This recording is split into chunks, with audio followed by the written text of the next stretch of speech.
Non-fans awakening after SB19 simula't wakas concert in the Philippine Arena.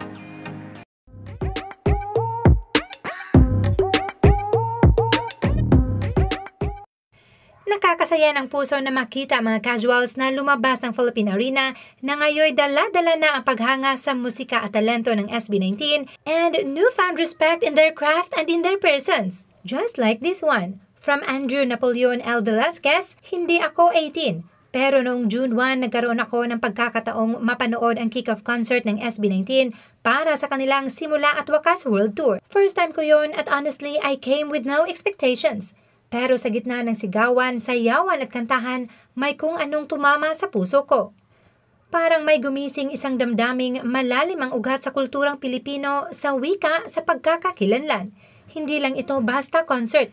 Isa itong sandali kung saan ang isip at damdamin ko ay nagtalik at mula roon ay may ipinanganak. Mga insight, damdamin at tanong tungkol sa simula at wakas, hindi lang ng kanta kundi ng pagiging Pilipino sa panahong ito. From the streets to the spirit. Gento, Bazinga, Wat, ano raw? Sa unang tingin parang pangkalye, pero kung pakikinggan may taglay na karunungan. Ang SB19 ay hindi lamang P-pop. Sila ay tagapagsalaysay, tagapagdala ng kultura at tagapag-angat ng dignidad ng salitang kalye. Ang kanilang musika ay hindi lamang aliw, kundi isang sagradong daluyan ng karanasan ng bayan.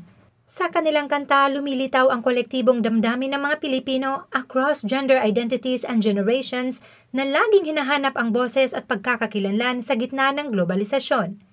And the last paragraph of his post, sa huli, ang SB19 ay hindi lang entertainers.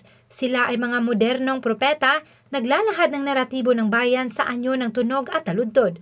Sa kanilang musika, pinatunayan nilang ang kalye ay may dangal, ang Filipino identity ay hindi kailangang isalin sa Ingles para makilala, at ang pag-asa ay kayang ipahayag sa beat, rhyme at salitang gento. Sa puntong ito, bago ako matapos, aaminin ko 18 na ako.